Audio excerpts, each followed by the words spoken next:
This podcast is proud to be part of the TalkSport Fan Network. TalkSport. Powered by fans. The TalkSport Fan Network is proud to be partnering with Lotto from the National Lottery. You know that Lotto's basically the OG millionaire maker, right? You can get involved and play every Wednesday. Crazy. Imagine you won this Wednesday's jackpot. How wild would that be? Rules and procedures apply. Players must be 18 or over. Yo, UK! At BetMGM, we give our players sports betting entertainment like nobody's business. Football, horse racing, darts, boxing, tennis, golf, NFL, NBA. You name it, we got it. Offers? You know it. Bet £10 and get £40 in free bets. BetMGM, it's showtime. New customers only. Exclusions apply. 18 plus. Please gamble responsibly.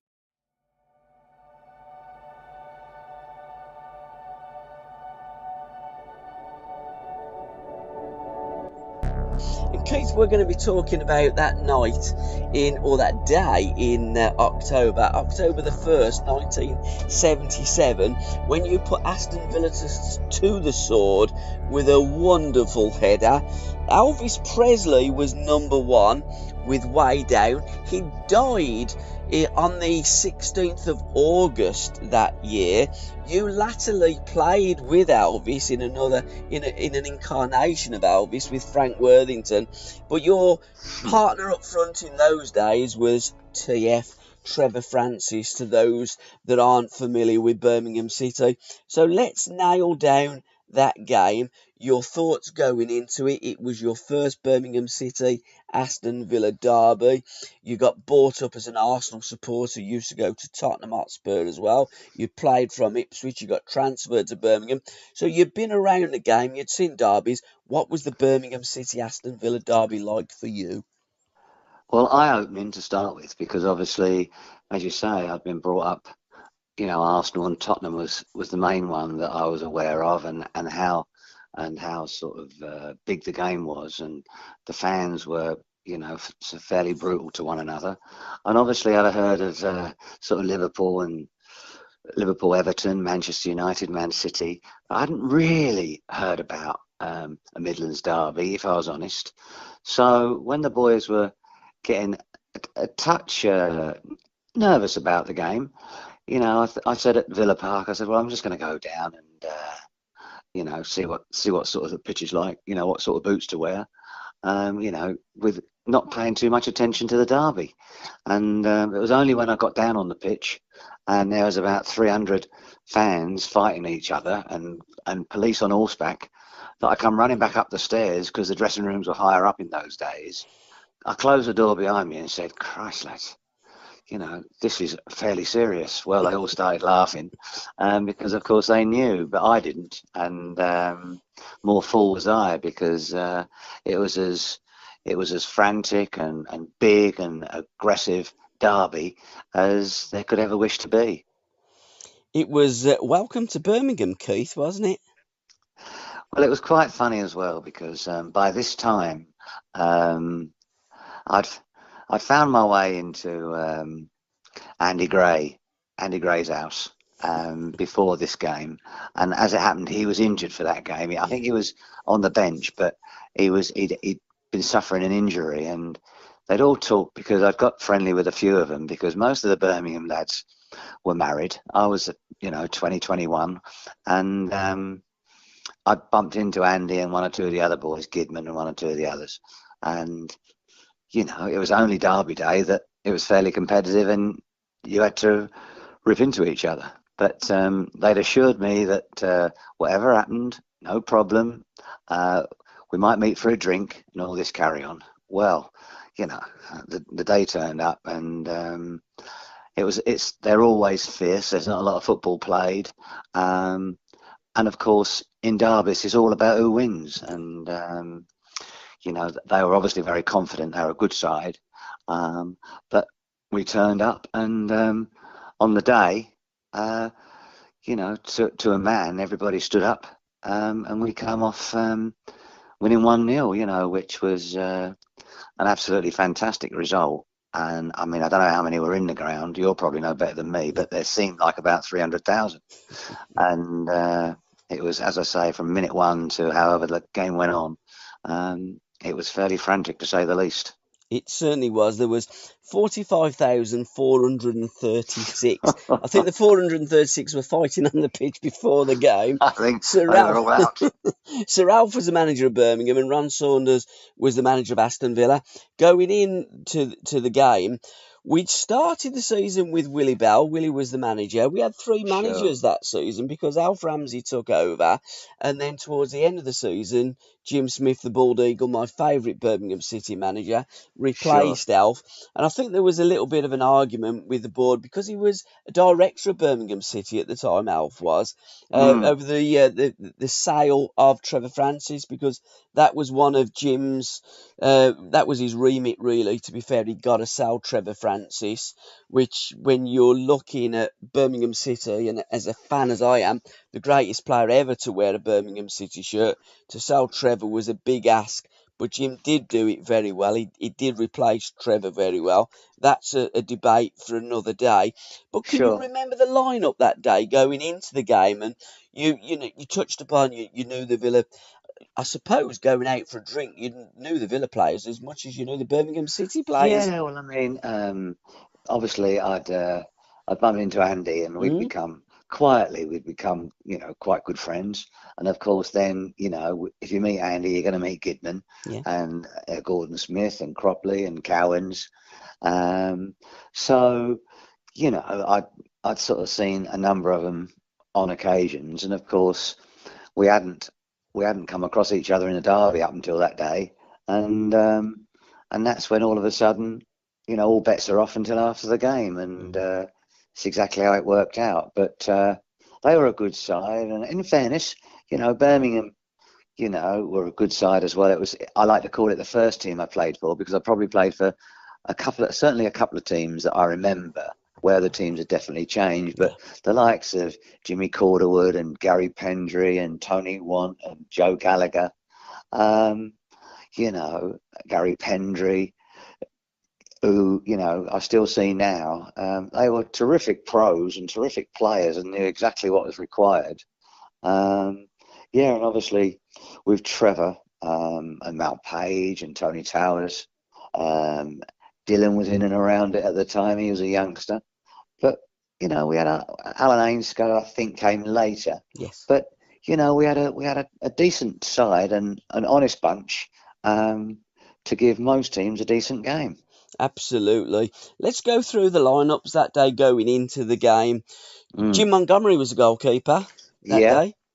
yeah. What a great save he made from Lorimer and Cherry in the '73 FA Cup final. Absolutely, forever. Yeah. Yeah, Tony Want, Pat Howard, Gary Pendry, Kevin Broadhurst, Calderwood played, Jimmy Calderwood, Gary Emanuel, Terry that's Hibbett, right. Tony Towers, Trevor Francis, and Keith Bertschin. That was the Birmingham City 11. That is a Yeah, very competitive and a very good and a very experienced Birmingham City 11 going into that local derby as well. sure, sure. And Towersy and Terry Hibbett, they could both still run about, Yeah, but were great on the ball, and would protect the ball and always deliver, decent passes, forward passes. Um, and Gary Emanuel would go up and down, and hardly ever stop.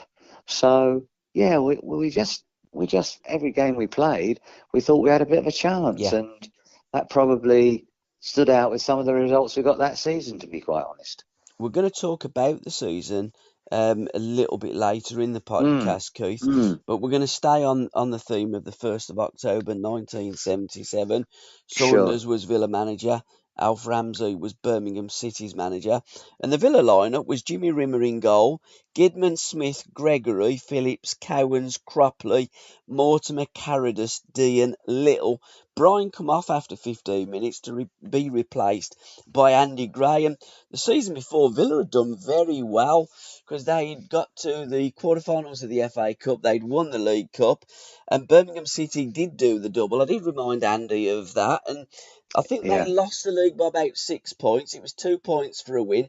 Had they have got them 4 points from Birmingham, they could have been in amongst the shake-up at the end of the season to win the league. So you could argue that Villa wasn't far away from a treble winning side. That's how good Villa were. they were, But absolutely. Birmingham were very much their equal in the 70s to the early 80s, and particularly under Jim Smith. Yeah, well, I mean, Jim came in, and I think obviously the ship needed steadying a little bit, and he had a certain way about him, and he was no nonsense, that was for sure, and he'd call a spade a spade, and it was his way or no way, and so he set his sort of his way he wanted to play out fairly quickly, and those that wanted to join in and sort of say, come on then, let's have a go, he liked that, and them that poo-pooed it a little bit, they were, they were kind of on the sort of wings of it all. But we liked Jim, and he was very, very down to earth, and he liked his training. He liked you to train hard, and you knew what sort of guy he was, and knowledgeable about the game, had a lot of passion, and he just wanted everybody, to absolutely give everything they had, and as I say, he steadied the ship the first season, and I think the second season, when, well, certainly myself and Trevor had some fairly horrendous injury, it all went a little bit sideways, but that's getting off the derby bit a little bit. So, but talking about Jim, he was great for all of us, and if you done well for him, like many managers, he'd give you everything, and if you didn't do well for him, he wouldn't speak to you. But that was him, he couldn't help himself. Did you ever call him the Bald Eagle, or was it Jim or Boss? No, it was always Boss for Mm. me, and there was only one person ever called him Jim, and that was Frank. Yes. And he didn't mind Frank, or if I'd have called him Jim, he'd have clipped me, So I thought I'd leave Frank. Frank had probably earned the right a little bit. We were just still youngsters in them days, and I never forget Toddy, Archie, and Frank had been given a bit of extra time off, and one or two of us said to the manager, "Hey, how comes they've got a few more days off than us?"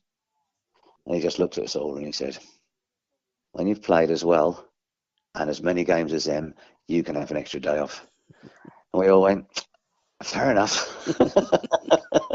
and that's how he was. He just told you how it was. But no, I mean, he was a good manager. He was a good man manager, and he would just work on the fact that if you could overcome the person that was marking you, would have a better chance of winning than losing. And that's how he set his stall out, really. Obviously, he was astute about the game, studied the game, watched lots of different games as well. But he steadied the ship after, as you say, 2 or 3 managers had come and not really gone as well as they'd hoped. And I think we were very, very close in Jim Smith's reign of being a very, very good team. I've always been of the opinion that if only Birmingham City had kept on with Jim Smith, because I think that Jim, his philosophy of football was fabulous. The way that he seemed to communicate with the players and the club, he brought everything. Jim brought Birmingham City together as a club in arguably the most turbulent times that any manager has gone into, with that "you've got to sell Trevor Francis" scenario. So for Yeah. me, I'll always be indebted to Jim Smith, and Jim and you boys gave me the greatest years of being a Birmingham City supporter. Well, listen, I think it's probably a little bit like for a manager, players can go up and down a little bit. And I think managers can sometimes do the same. And, someone once said to me about, buying a player, you never quite know what you've got until he's in the door. And that's to sort of say, well, yeah, we've got to get him because he's what we want. And 9 times out of 10, they can produce what they produced at another club, which is why you were interested in the first place. But on that sort of, on that kind of circumstance, he bought some fantastic players, and he took a chance with some experience with the youngsters he already had, and I think we were very, very close to being a good side. I think he probably lost faith with, one or two of us, maybe just a tad early, and felt that, he wanted to change it around. And then, unfortunately, it went from bad to worse. And then, unfortunately, he moved on, and it all changed again, and a different manager with different views. And you almost start again, don't you? But for the season we had, or the couple of seasons we had, when Frank was flying still and Archie and Toddy were, running it, we were very close, and Ainscough was playing out of his skin. We were very close to having a nice balance of experience and youth, and they were definitely some of my favourite games and favourite seasons. And obviously the Villa game was won, and fortunately, when you get the only goal of the game, you only realise what you've done afterwards. And I realised that the Villa boys wouldn't be speaking to me, and most of the Blues people would be. Well, we went home very happy from the Witten Lane end, and it was in the Witten Lane end that you planted your header into the back of the Aston Villa net. And it was a great. Trevor got the ball, and then he just flicked it out to Jimmy Calderwood. Jimmy put in a perfect cross, and you put in a perfect header past Jimmy Rimmer. What did you feel like when that ball? It's such a great cross, and central strikers thrive on great crosses. It looked as though you didn't have to do that much to the cross because it was that good, but you actually did, because you could see your head coming back, your neck muscles, and it was an absolutely fabulous header, Keith. Well, in fairness, I mean, listen, you get your facts. Your facts are probably much more accurate than mine, but I was always of the opinion it was Trevor that crossed it. Okay, maybe Jimmy to Trevor then, yeah.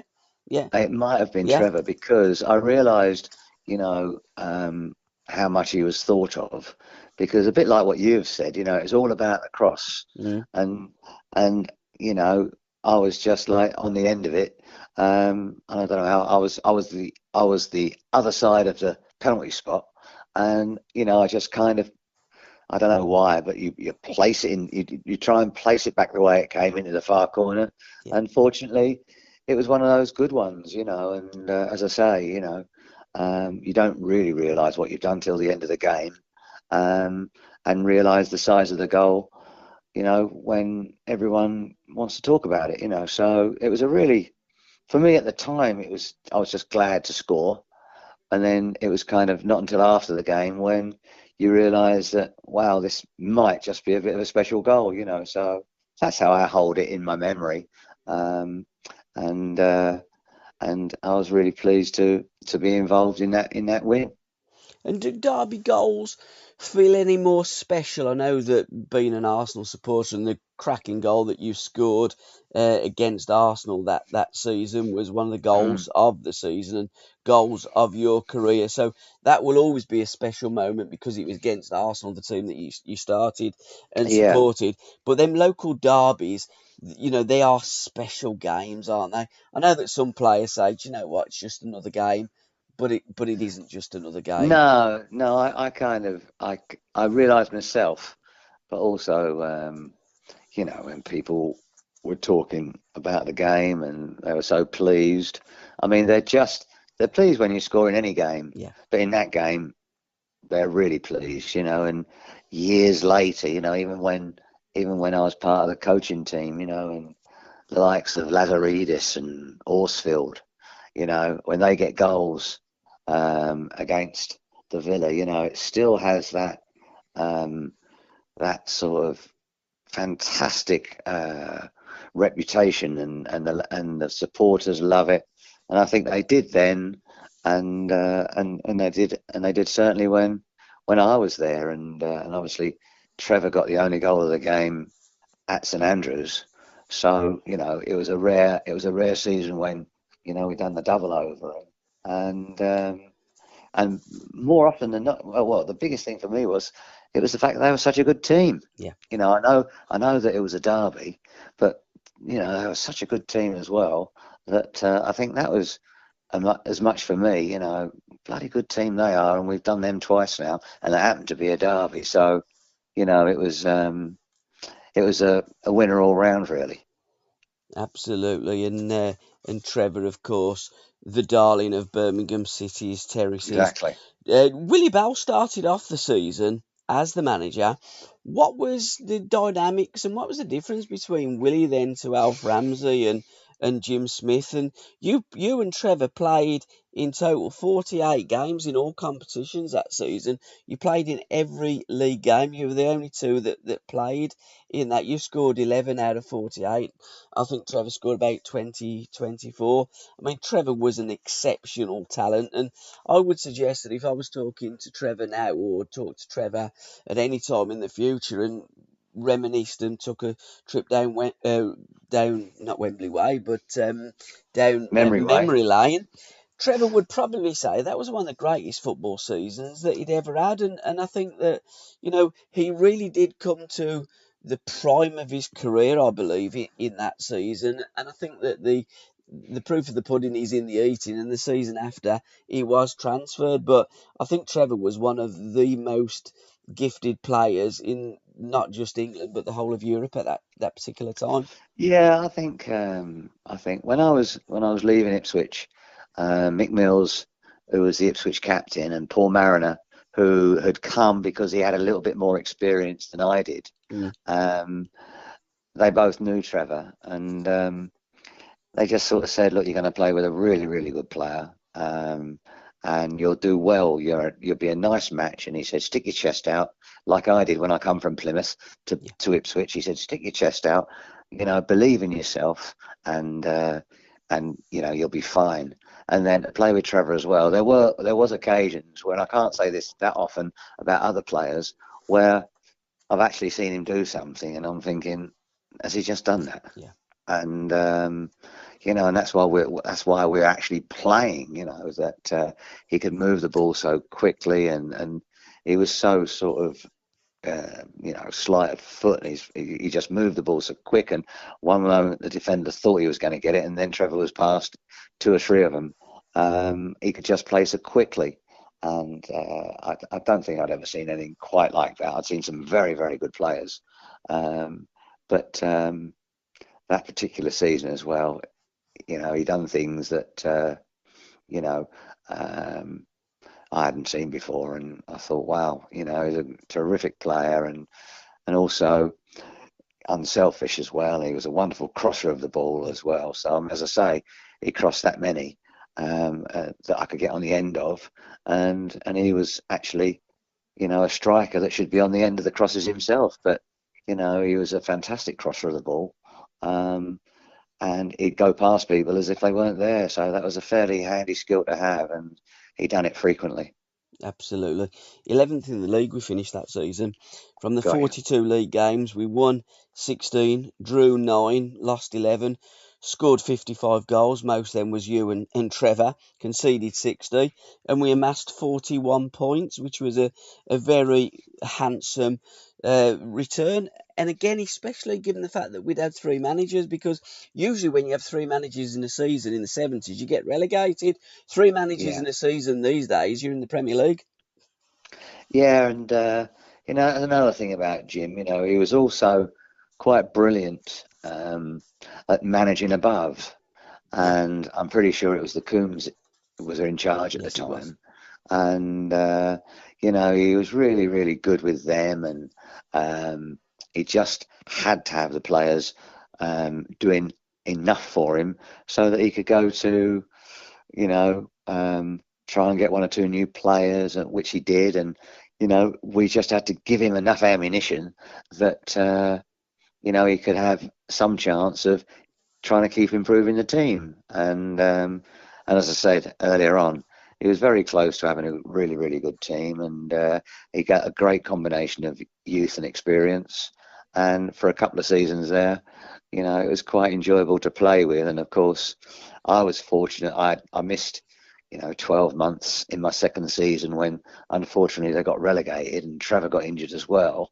And by the time, I'd got back, I'd played football. I think I'd played in South Africa to get fit and came back, and we'd signed Archie, Toddy, Alan Curvishley, one or two others, and then right at I think the season had just started, and of course when we got Frank. So, and everyone was excited about, all the new signings, and Archie was a little warrior, and Toddy was like a Rolls Royce. I mean, I know he was into his 30s, but he was built like a bloody weightlifter, and he moved across the ground so smoothly. He was some player, him. And then, of course, Frank turned up and gave another side of what he had. He was fantastic fun. He was a fantastic footballer, and I don't think I knew anybody that enjoyed playing football like he did. So it was just a great place to be at that time, and all of us younger ones, benefited, I think, enormously. Absolutely. And before Frank arrived with that team that played against Sevilla in the 77-78 season, who was the biggest character? And I say that because Frank would be the biggest character anyhow that you've ever played with. But who was the characters in the dressing room in those days? Who was the dressers? Who was the standout? Who was the go-to persons in that Birmingham City dressing room? Personally, I like Gary Pendry, because he'd speak his mind. It didn't surprise me at all that, he went into coaching, and he was a terrific coach with Strachan for a number of years. He understood the game really, really well, and he was vocal, and, he was on it, and he was a really good, he was from Birmingham, and he was a Birmingham through and through. And it really, every game meant something to him, and he played a number of them, most of them before I arrived. But the season that we're talking about, he was, he did wear his heart on his sleeve, and he lumped a few as well. He was tough, no nonsense fullback, but with a really terrific left foot. And of course, then you had a little bit, Terry Hibbett was a good player. Tony Towers had fitted in straight away and could play. And then Dylan was working his way down the left into the team. So, it was a good side, and Malcolm Page, would play everywhere. These are the players I really remember, and in the first year, and obviously, my relationship with Trevor on and off the pitch, I think went a long way to getting the success we had. Absolutely. And Gary famously, he turned down the Scotland job when Strachan went to Scotland. Yeah. Well, he was his own man, Gary, and I'm led to believe, because I didn't see him coach, but it doesn't take much imagination for me, that he was a really good coach, and we still watch football with a friend of ours at Birmingham in his box, and he still speaks a really, really good game, and you can understand why he made a smashing coach. But yeah, he got you going. He'd give you encouragement when you needed it. He'd give you a telling off when you needed it. He was a more senior player, and he'd been around the game a lot longer than us younger ones.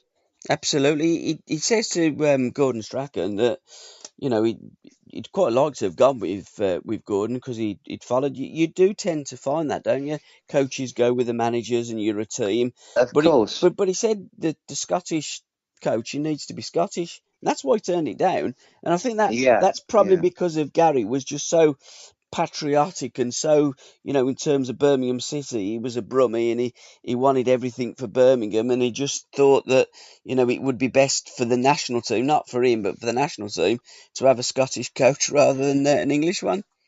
And that's what it have meant as well, because he was and is thoroughly decent chap, and as I say, he was one of the ones I remember that was strong, passionate, and wore his heart on his sleeve and gave every single thing he had every game, which why he was there for so long and was so popular. Absolutely. Forest won the league that year, 77-78, their first venture into the First Division for a few seasons. 37,625 saw us take on Nottingham Forest, and it's not Notts Forest, it's Nottingham Forest. Yeah. Memories about playing against Nottingham Forest and Brian Clough's team. I know that we did them a few years after when Frank scored them two great goals and one with his right Yeah. foot. Yeah, I think that probably was in the last season I was Yeah, there. it was. And I think as near as damn it they had that European Cup team, and it was a midweek game. And, it was, they were a real good side. Let's make no mistake about it. Mm. Cool, that was a good side. But on a midweek game at St Andrews, if we all of a sudden started well and all of a sudden you find yourself up for it, we were a match for most. Yeah. And it just so happened on that night, Frank had one of them nights, and I'll never forget that. I'm not sure if it was his first goal or his second one, but he's cutting on his right foot, and I thought, well, he'll try and cut back again onto his left foot, and then he just wrapped his right foot around the ball, and it's gone past Shilton before Shilton's moved, and everyone was shocked, because he didn't use his right foot that often. Yeah. And we're walking, I ran up to him and I said, "Oi, what's all that about?" And he went, "Oh, special occasions, son, special occasions." And I just laughed because he just had a right smile on his face, and he was just saying to me, when I really need it, I can use it. And I absolutely loved him, and he could do anything. And his left foot was such a wand. It was just occasionally eye-opening when he'd actually do something fairly brilliant with his other foot, But Yeah. as he said, it was for special occasions, and that was one. Absolutely. It wasn't a special occasion that season, though, when we played Forest in front of 37,000 supporters, because we did go down 2-0, which was same score, but it was the reverse. We started off really badly in August, and that led to Willie Bell getting sacked. Manchester Yeah, United at home, we got beat 4-1. Terry scored the goal. Chelsea away, Leeds away, Liverpool at home. We got beat in all of those games. And then yeah, enter Alf Ramsey, or Sir Alf Ramsey, I think, as he sure. was there. What was Willie Bell like as a manager? How did you find him? Because you weren't there that long. You arrived in the July, didn't you? The season kicked Yeah, well, off, I think. Yeah, I think you'll know better than me, but I think those games. I remember the Man United game. I think Lou Macari got a hat trick, yeah, and and then one or two of them might have been headers, and he was like 5'4". yeah. So we did get off to a poor start, and the difficulty for me was that Willie Bell had signed me, Yeah. and I remember actually he was staying over at Enlil Arden, and I went and saw him, and when he'd been told that he was no longer required, I felt particularly bad because he'd taken a chance with me, and we hadn't got off to a very good start. Although, we'd had a fairly tough start, but I think possibly because he was like the assistant manager to Freddie Goodwin, Yeah. maybe that was thinking they needed a bit more experience. I have no idea, but I thought it was a bit harsh. But he said to me, "Son, don't worry about it." He said, "Crack on, do as well as you can. I still think you'll do well." And that was, as they say, that is football, isn't it? In the life of a manager. It's the same today. You're looking over your shoulder if you lose 2 or 3 games on the spin, which is very, very difficult. But unfortunately, I didn't get to meet him much or see him much because, by the time, we were just sort of getting used to the football, he'd gone. Yeah. And I think Ken Oliver took over for a little while. And then, as you say, I think Sir Alf took over. And I think he was unbeaten for 10 games when he was caretaker manager. And then we couldn't win for 10 games when he was manager. So I think that was the end of him as well, And so, we were going through managers. And ultimately, I felt bad because really it's the players, and somehow we got turned around, and maybe Jim coming in and freshening things up a little bit, and maybe we needed the ingredient that he brought, but all of a sudden we started getting results and being the team that we ideally would have liked to have been from the beginning of the season. Absolutely. Your first goal that season, your first goal for Birmingham City in the league, was the 17th of September 77 against Newcastle. John Connolly, the winger to watch, scored. And you've scored a brace, Keith, 3-0 win at home against Newcastle United. The TalkSport Fan Network is proud to be partnering with Lotto from the National Lottery. What would you do if you won £1 million this Wednesday? I mean, would you roll up to the game this weekend in a brand new ride, picking up your mates like some VIP chauffeur, or better yet, scrap the car altogether and book out the entire first-class train carriage for you and all your mates? I'm talking champagne flowing, your own private waiter, the whole squad living it up on the way to the match. Now that's an entrance. You never know, you may be the next millionaire. Lotto's all about those once-in-a-lifetime moments. Rules and procedures apply. Players must be 18 or over. Yo, UK! At BetMGM, we give our players sports betting entertainment like nobody's business. Football, horse racing, darts, boxing, tennis, golf, NFL, NBA. You name it, we got it. Offers? You know it. Bet £10 and get £40 in free bets. BetMGM, it's showtime. New customers only. Exclusions apply. 18 plus. Please gamble responsibly. And also, I mean, it just shows you how your luck's in. I mean, we were still staying at the St John's Hotel there. I think it was me, Monty, Pat Howard, Tony Towers. And that morning, Tony Towers had come to see, just come in, we're going to have a cup of coffee. And I've opened the door and he said, Christ, he said, what's the matter with you? And I'd had a bit of a fever. And so I weren't feeling that great. So he then ordered up what I didn't know, a hot toddy. I didn't even know what that was. I knew it weren't Colin Todd, but this hot toddy came in and he said, get that down you. And obviously, I've necked it and it was fairly warm, but I didn't realise it had brandy in it. I said, Christ, what was that? He says, don't worry. He says, by the time you've had a couple, you'll feel a bit better. And so I had a couple of these brandies, and then we've gone down the ground, and they said to the manager, look, you don't look great. And I was sweating up and everything. And the manager just looked at me and he says, well, look, do you want to play? And I said, yeah, of course I want to play. So I says, right, well, let's see how you go. He said, if you can't handle it, you can come off. He said, but why don't you start? And, I think it was probably, I was feeling fairly grim. And I can't remember exactly when, but sort of halfway through the first half, I've got up and headed one in and maybe scored again. And we won 3-0 and everything started to change from there. But I remember for the next 2 or 3 days, I had to stay in bed.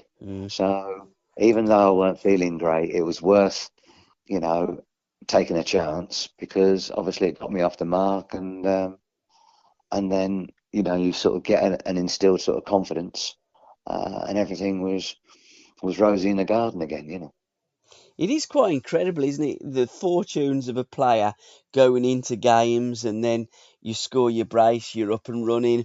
The next goal you score is the game of that we're talking about, Aston Villa, when we won 1-0. You then went to Arsenal and scored in that away game, that fabulous goal. And then you scored your next goals against Everton away, Goodison Park. Always a very, very difficult game and a venue to play at. Birmingham have traditionally never done very well at Goodison Park, but you scored that day in a 2-1 defeat against Everton. I remember that game. I remember that game because I'd never really seen. Obviously I knew who he was, Bob Latchford. Yes. And I'd never seen him play as much as obviously all the lads I was playing with and all the supporters that had watched him play for a few years.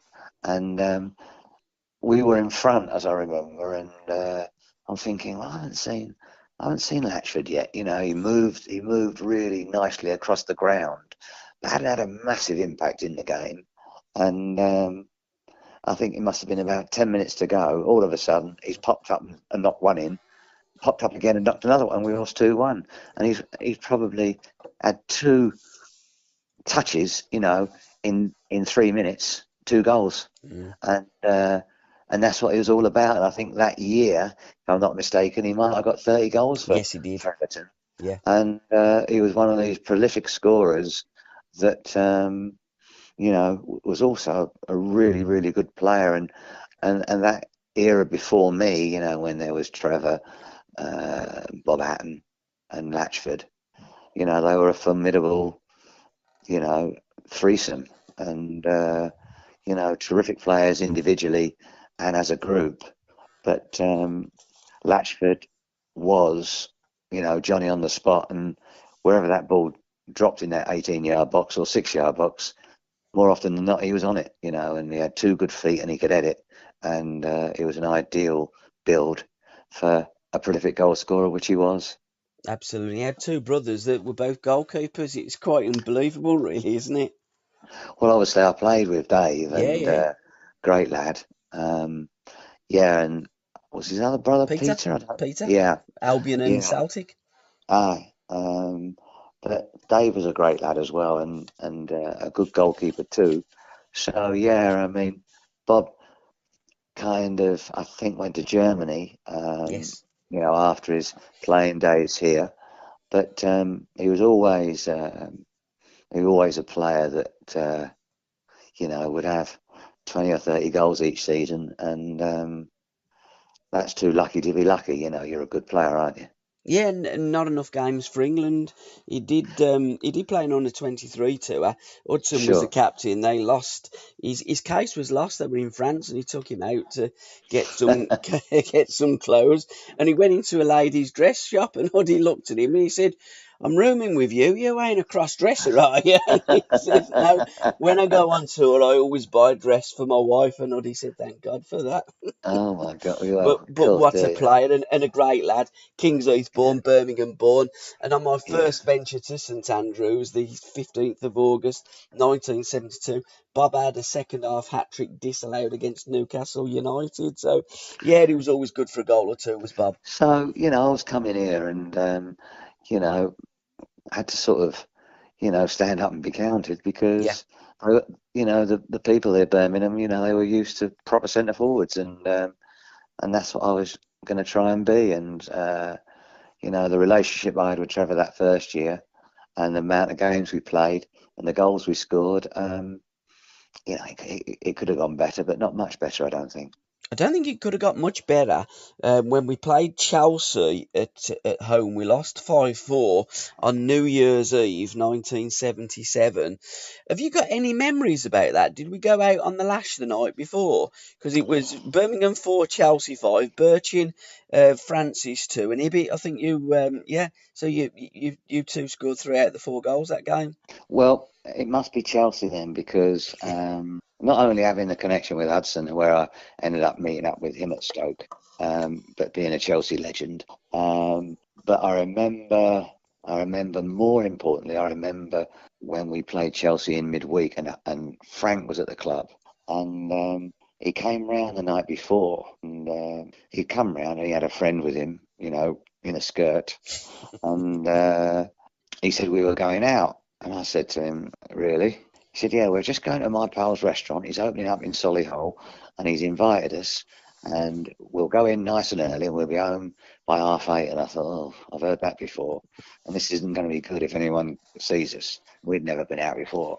And Alan Kirbishley was at my house at this time, and so Frank's turned up. So anyway, we've gone, and as it turned out, it was just a really nice meal, great restaurant, and we were home for about 8:30. Never ever had been out before the night of a game, and that night, I think it was the night when they had someone like Peter Barotta in Yeah, goal, they did. and I think we won 3 or 4-1, and Ainscough scored, and it was a really good win, and I think that probably, Frank, changed my outlook. Not that I wanted to go out, every night before a game, but if you wanted to go for a bite to eat or the pictures, just to try and relax, rather than, fret about the game and listen to Tony Butler normally slaughtering you. It weren't really an ideal setup for a game, So the fact that we just went out and relaxed for a couple of hours, and Frank was on good form, and he weren't drinking, and we were all back, at home by about 8:30, and we just had a couple of hours where we'd loosened off and relaxed, and then got stuck into Chelsea the next day. And done really, really well. So as I say, you learnt stuff off Frank all the time. And as I say, it wasn't a case of being out till 3 a.m, because that just wouldn't have happened. There were times where you could enjoy yourself, but it certainly wasn't before a game. And, the difference between relaxing and just having a little bit of fun, as opposed to being out all night and pretending it's okay, was miles apart. But Frank had a great way of getting everyone relaxed, and and that was one of the ways. And the fact that we give Chelsea a good seeing to just opened my eyes a little bit that there was more than one way to prepare for a game. Absolutely. I did say to Alan Hudson, Al, the first time I saw you at Birmingham City was Chelsea when you beat us 4-2 in 73, and then Stoke City when you beat us 3-0 in 74. And he said, you know what, Paul? On 74 with Stoke, we met up with a wedding party, and we had a really, really late night. And then the 73, me and Osgood went down to, I think it was Trafalgar Square, to watch Muhammad Ali against Ken Norton. So on both occasions, they were rather inebriated and absolutely smashed Birmingham City in both games. I think that era were a great era. And I think that, the players you mentioned there, Osgood, Hudson, they had a kind of... Tony Curry was another one that I didn't know him personally, but they had this confidence about them, and we might have spoke about this before. But they had this inner confidence. Frank had it as well, and not only did they want to entertain their own fans, but they actually wanted to entertain the away fans as well, and that was the pressure they wanted to put themselves under, and they were big enough players to do it, and that's what I really loved. They were fearless of the game. And they knew they were going to play well, and it was just how well. And we as young players were thinking, God, we're never going to be like that. We're just hoping we get through the game. We've done okay. So I loved those guys who were before us, their confidence they had in themselves, and you'd have to label Trevor with that as well. His was a quiet confidence, but he really just. Let his playing do the talking, really, and certainly for the season that we were talking about, my goodness, he must have got a lot of people off their seats, through that particular season. He got me off my seat, although it was largely terracing in those days. But when it used to go dark and I'd play football down my fields, I'd roll up my socks and I'd always think that I was Trevor Francis, because he was my second hero. My first hero, by the way, was Gordon Banks, but that's another story for another day. In January, we unbelievably we beat Manchester United away and Liverpool away. That was the greatest January in the history of Birmingham City. Sadly, we got beat by Leeds 3-2 at home in the middle of the two, but Man United away and Liverpool away, two fantastic results. And Keith Bertschin scored at Liverpool along with Trevor Francis and Gary Emanuel. Well, I remember that game. As we've spoke many times, you can't remember what you've done this morning, but I remember that game as if it was yesterday. And of course, I think I'm pretty sure that was one of Sir Alf's games as well. Yes, it was. And it's the only time I've ever heard him swear, because I think we were 3-0 up. Yeah, we were. And we actually must have then thought we were Liverpool, which was a mistake. And before we knew where we were passing it around and, not playing it direct and running in behind them. And they had a fantastic team. And all of a sudden they'd scored a couple of goals and we were under the cosh. And honestly, you thought they'd have had about 25 players on the pitch. It was the Alamo. And we ended up, I think, getting away with it 3-2. I think was it? I don't Yeah, know. I 3-2. think it Yeah, was yeah. 3-2, and we've come into the dressing room, and we've all got in there, and the last one's closed the door, and Sir Alf's gone. By God, lads, I won't quite say what he said, but he said you made effing hard work of that. he said I nearly had a heart attack, and it was a great, because they were that super team at that period. It made it even more special, and then it wasn't too much later in the season, only a week or two, that we went to Man United and beat them as well. So that little period was terrific, and it's just a pity that we couldn't go on more runs where we went 7, 8, 9, 10 games unbeaten. We were always a little bit up and down, but when we got it right, we could overcome, teams like Man United and Liverpool away as well, which was no mean feat. No, absolutely. It was on the 2nd of January that we beat Manchester United, and it was 19 days later that we went to Anfield and beat Liverpool 3-2.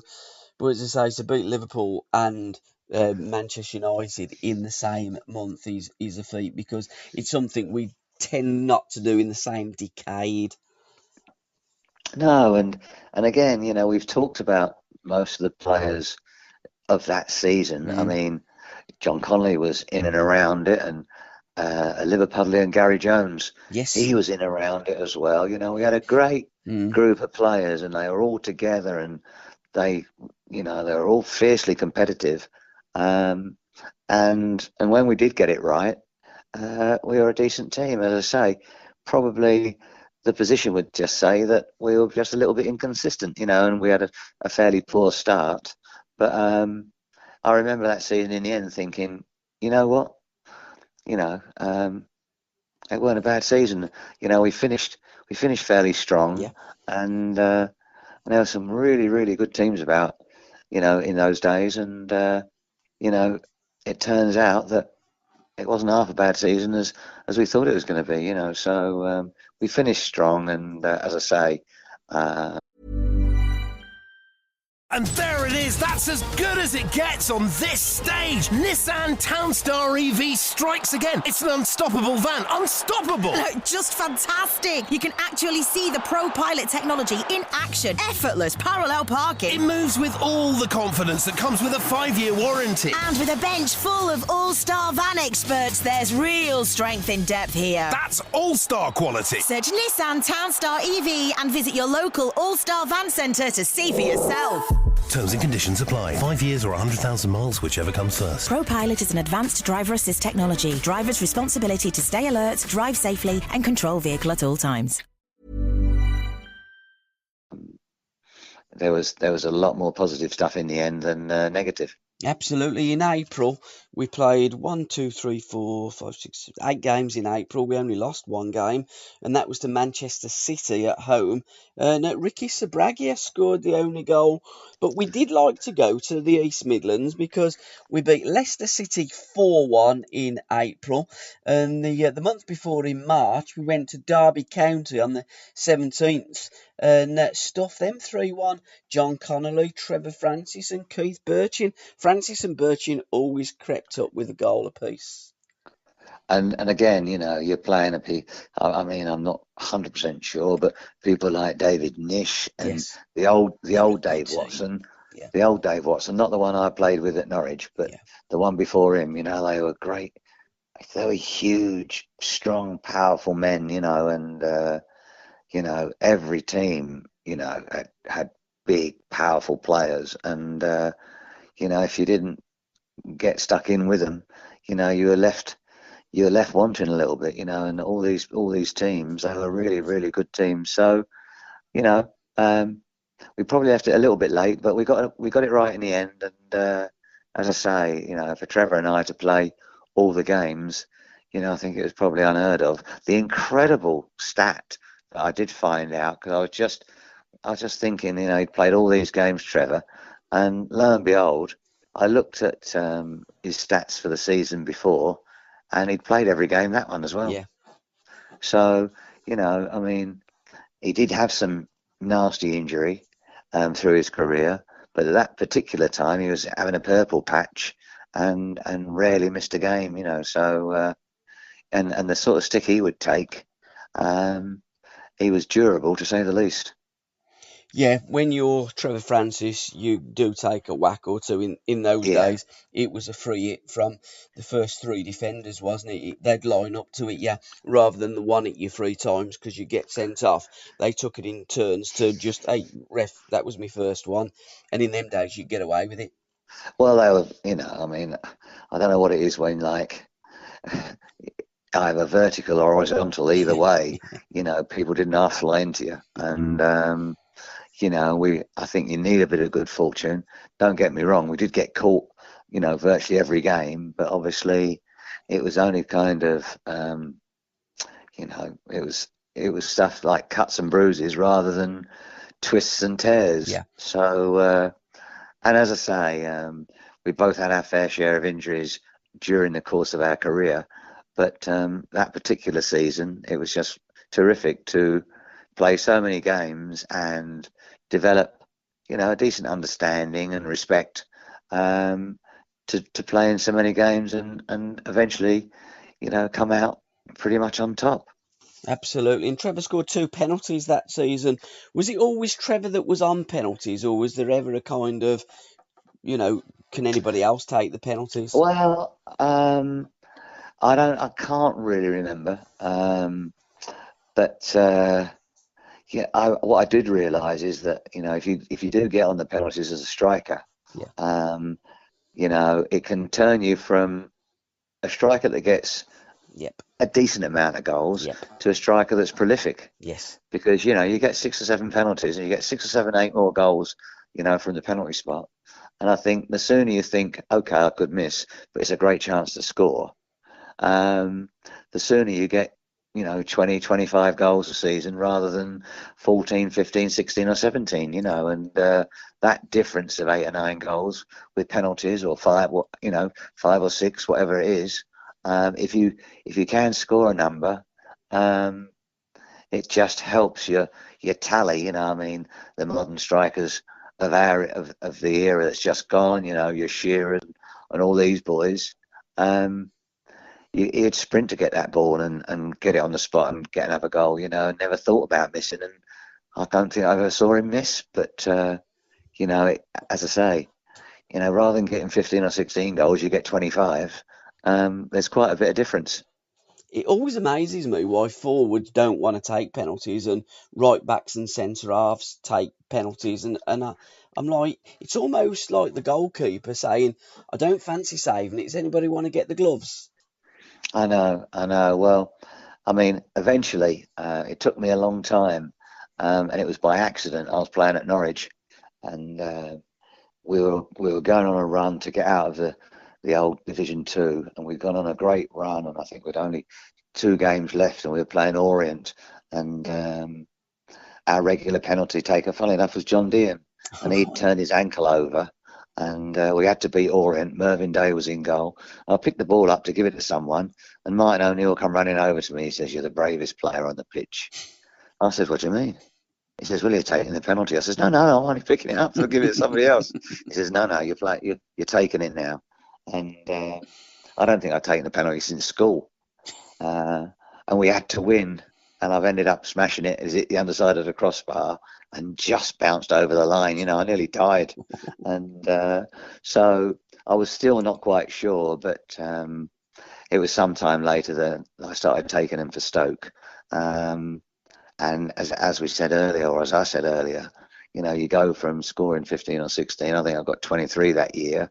And, people notice 23 goals from a striker, don't they? Absolutely. And he never took many penalties. I think he only ever took one in his career.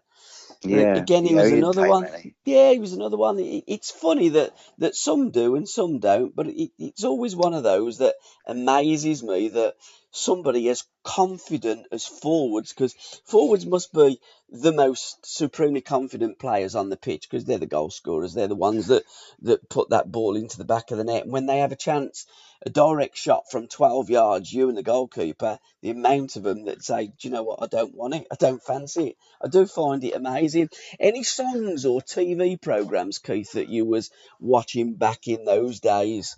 As we said earlier in the podcast, Elvis Presley with Way Down was number one on the 1st of October, but David Soul got to number one on the 8th of October Yeah, 1977 yeah. with Silver Lady. Starsky and Well, Hutch were top of the pops as well, weren't they? I have to say that preempting Frank arriving at the football club, I did actually like the Elvis stuff. Yeah. And then on a Saturday morning when you're trying to relax, there was a little a sort of a Birmingham show called Tiswas, Yes. and Chris Tarrant and a few of the pals there were on that, and we used to watch a little bit of that.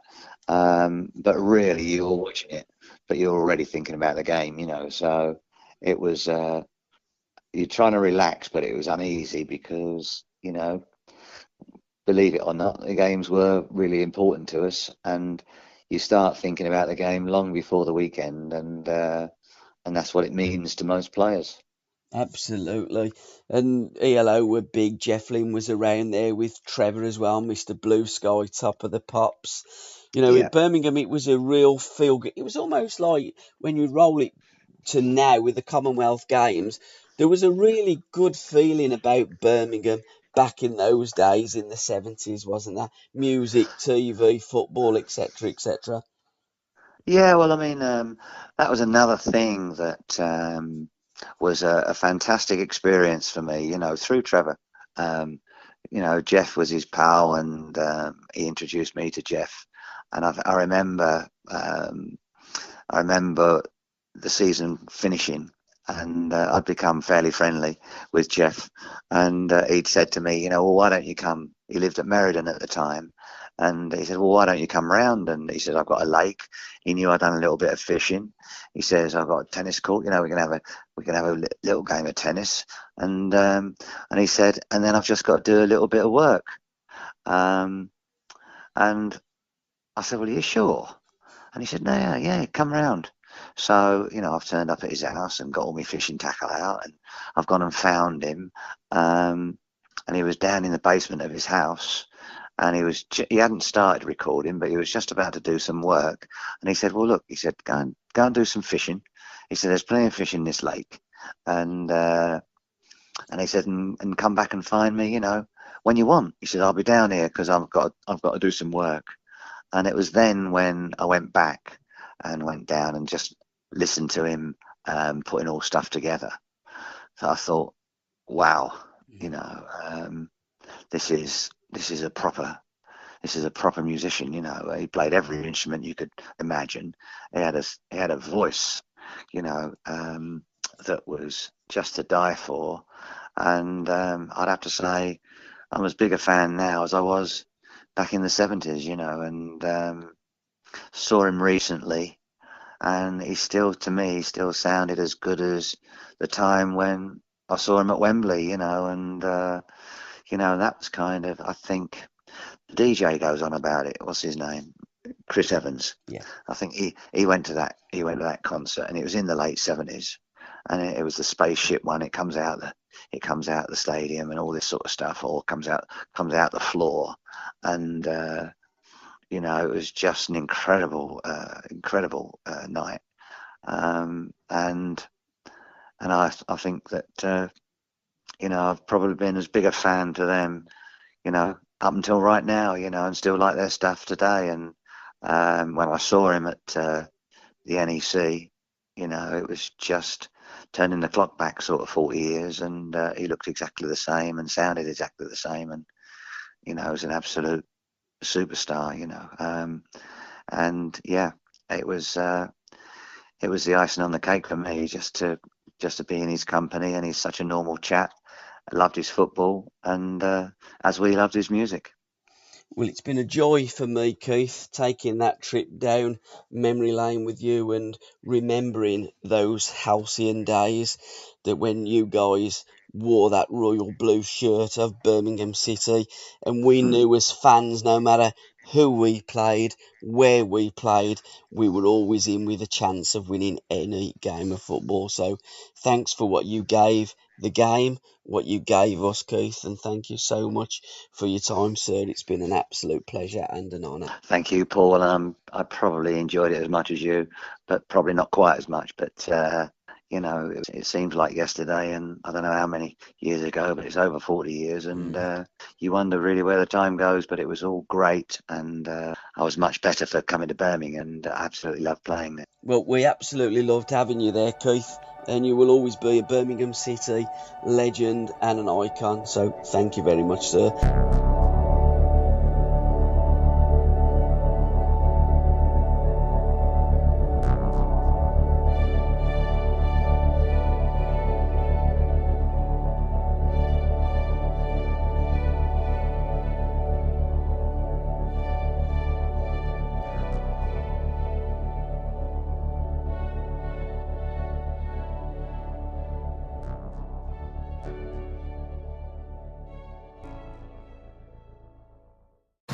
Yo, UK! At BetMGM, we give our players sports betting entertainment like nobody's business. Football, horse racing, darts, boxing, tennis, golf, NFL, NBA. You name it, we got it. Offers? You know it. Bet £10 and get £40 in free bets. BetMGM, it's showtime. New customers only. Exclusions apply. 18 plus. Please gamble responsibly. The TalkSport Fan Network is proud to be partnering with Lotto from the National Lottery. Make this Wednesday one to remember. You've got to be in it to win it. Lotto is the original millionaire maker, where you could become the next millionaire. Rules and procedures apply. Players must be 18 or over. This podcast is proud to be part of the TalkSport Fan Network. TalkSport. Powered by fans.